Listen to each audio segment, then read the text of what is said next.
ನಮಸ್ಕಾರ ರೀ. ನಾವು ಇವತ್ತು ಬಿಜಾಪುರದಾಗಿದ್ದೀವಿ. ಐ ಹೋಪ್ ನೀವೆಲ್ಲ ಚೆನ್ನಾಗಿದ್ದೀರಂತ ಭಾವಿಸ್ತೀನಿ. ಬಿಜಾಪುರದ ಪ್ರತಿಯೊಬ್ಬ ಪ್ರಜೆಯೂ, ಪ್ರತಿಯೊಬ್ಬ ನಾಗರಿಕನು ನೋಡಲೇಬೇಕಾದಂಥ ಸ್ಥಳ ಬಿಜಾಪುರದಲ್ಲಿರುವಂಥ, ನಾವು ಬಸ್ ನಿಲ್ದಾಣದಿಂದ ಮುಂದುಗಡೆ ಸಾಗಿದಾಗ ಅಂದರೆ ಈ ಪಿ ಡಿ ಜಿಗೆ ಹೋಗುವಂಥ ದಾರಿ, ಆ ಮಧ್ಯದಲ್ಲಿ ನಾವು ಬಡಿ ಕಮಾನ್ ಮತ್ತು ಜಾಮಿಯಾ ಮಸೀದಿ ಅಂದರೆ ಜುಮ್ಮಾ ಮಸೀದಿಗೆ ಹೋಗುವಂಥ ರಸ್ತೆಯಲ್ಲಿಗೆ ಅಲ್ಲಿಂದ ಸಾಗಿದಾಗ ನಮಗೆ ಬಡಿ ಕಮಾನ್ ರೋಡು ಕಮಾನ್ ನಮಗೆ ಎದುರಾಗುತ್ತೆ. ನಾವು ಲೆಫ್ಟ್ ತೊಗೊಂಡಾಗ ಸೀದಾ ನಾವು ಹೋಗ್ತಾ ಇರೋದು ನೇರವಾಗಿ ಗೋಲ್ಗುಮಟ್ಟ ತಲುಪ್ತೀವಿ. ಹಾಗೆ ಈ ಬಡಿ ಕಮಾನ್ನಿಂದ ನಾವು ರೈಟ್ ಸೈಡ್ ತೊಗೊಂಡ್ರೆ 3 ದೇವಸ್ಥಾನಗಳು ನೇರವಾಗಿ ಇರುವಂಥ ಸಿಗತ್ತೆ.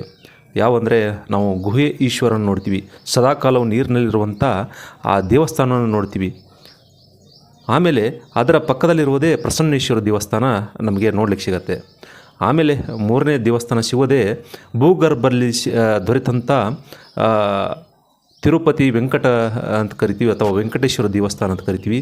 3 ಮೂರ್ತಿಗಳು ಏಕಕಾಲದಲ್ಲಿ ಇರುವಂಥ ವೆಂಕಟೇಶ್ವರ ದೇವಸ್ಥಾನ ನೋಡಲಿಕ್ಕೆ ಬಹಳ ಸುಂದರವಾದದ್ದು. ಬಹಳ ಪಾಣಿಪೀಠದ ಮೇಲೆ, ಒಂದು ವಿಶೇಷವಾದ ಪಾಣಿಪೀಠದ ಮೇಲೆ ಸ್ಥಾಪನೆ ಮಾಡಿದ್ದಾರೆ. ಅದ್ಭುತ ಮತ್ತು ರಮಣೀಯ ಇದೆ.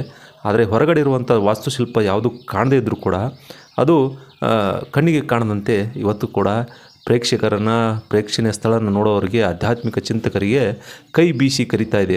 ಅಂದರೆ ಐತಿಹ್ಯ ಹೇಳ್ತಾರೆ, ಅಂದರೆ ಹಿಂದಿನ ಜನ ಹೇಳ್ತಾರೆ ಭೂಗರ್ಭದಲ್ಲಿ ಸಿಕ್ಕಿದೆ ಅಂಥೇಳಿ. ಬಟ್ ನಮಗೆ ಅದು ಪೂರ್ಣ ಮಾಹಿತಿ ಯಾವುದು ಕೃತಿ ಸಿಕ್ಕಂತೆ ಸಿಗ್ತಾ ಇಲ್ಲ. ನನ್ನ ಊಹೆಯ ಪ್ರಕಾರ ಈ ದೇವಸ್ಥಾನ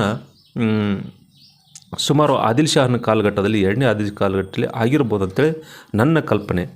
ಯಾಕೆ ಅಂದರೆ 2ನೇ ಆದಿಲ್ ಶಾ ಕಾಲಘಟ್ಟದಲ್ಲಿ ರುಕ್ಮಾಂಗದ ಪಂಡಿತರು ರಾಜಗುರುಗಳಾಗಿದ್ದರು. ಹಾಗೆ ಕಾಕಣಿಕೆ ಮಹಿಪತಿ ರಾಯರು ಕೂಡ ರಾಜಗುರುವಾಗಿ ನೆಲೆಸಿದ ಕಾರಣ ಅವರು ಪೂಜಿಸ್ತಾ ಇರುವಂಥ ದೇವಸ್ಥಾನಗಳಲ್ಲಿ ಇದು ಕೂಡ ಒಂದು ಅಂತೇಳಿ ನನಗನ್ನಿಸುತ್ತೆ. ಅಂದರೆ ಯಾರಿಗೆ ತಿರುಪತಿಗೆ ಹೋಗಲಿಕ್ಕೆ ಆಗದೇ ಅಸಾಧ್ಯ ಇರುವಂಥ ಜನರು ಇಲ್ಲಿ ದರ್ಶನಕ್ಕಾಗಿ ಬರಲಿ ಅಂಥೇಳಿ ಮಾಡಿದ್ರು ಏನೋ ಗೊತ್ತಿಲ್ಲ.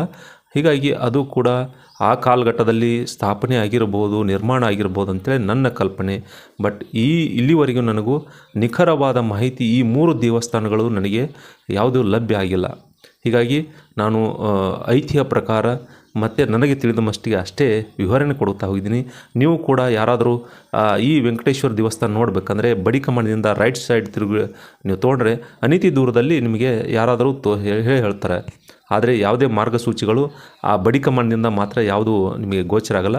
ಸ್ವಲ್ಪ ದೂರ ಬಂದರೆ ಅಲ್ಲೊಂದು ಚೌಕದಿಂದ ನೀವು ಬಂದರೆ ಪ್ರಸನ್ನೇಶ್ವರ ದೇವಸ್ಥಾನ, ಗುಹೆ ಈಶ್ವರ ದೇವಸ್ಥಾನ, ಹಾಗೆ ವೆಂಕಟೇಶ್ವರ ದೇವಸ್ಥಾನ ಕೂಡ 3 ನಿಮಗೆ ಸಿಗುತ್ತೆ. ಅದನ್ನು ದಾಟಿ ನಾವು ಮುಂದ್ಗಡೆ ಹೋದರೆ ಸುಂದರೇಶ್ವರ ದೇವಸ್ಥಾನ, ತ್ರಿಪುರ ಸುಂದರೇಶ್ವರ ದೇವಸ್ಥಾನ ಕೂಡ ಅಲ್ಲಿ ನೋಡ್ಬೋದು. ಅಲ್ಲಿ ಕೂಡ ನಾವು ಲಿಂಗದ ಮೇಲಿರುವಂಥ ಶ್ರೀಚಕ್ರ ಇರುವಂಥ ಅದ್ಭುತ ಮತ್ತು ಜಾಗೃತ ದೇವಸ್ಥಾನ ಕೂಡ ನೋಡ್ಬೋದು. ಈಗಾಗಲೇ ಪುರಾಣಿಕ ವ್ಲಾಗ್ನಲ್ಲಿ ಕೂಡ ನೀವು ನೋಡ್ಬೋದು. ಹೆಚ್ಚಿನ ಮಾಹಿತಿಗೆ ಬೇಕಾದ್ರೆ ನೋಡ್ಬೋದು. ನಾನು ಈಗ ನಾರ್ಮಲ್ ಆಗಿ ಹೇಳಿದ್ದೀನಿ.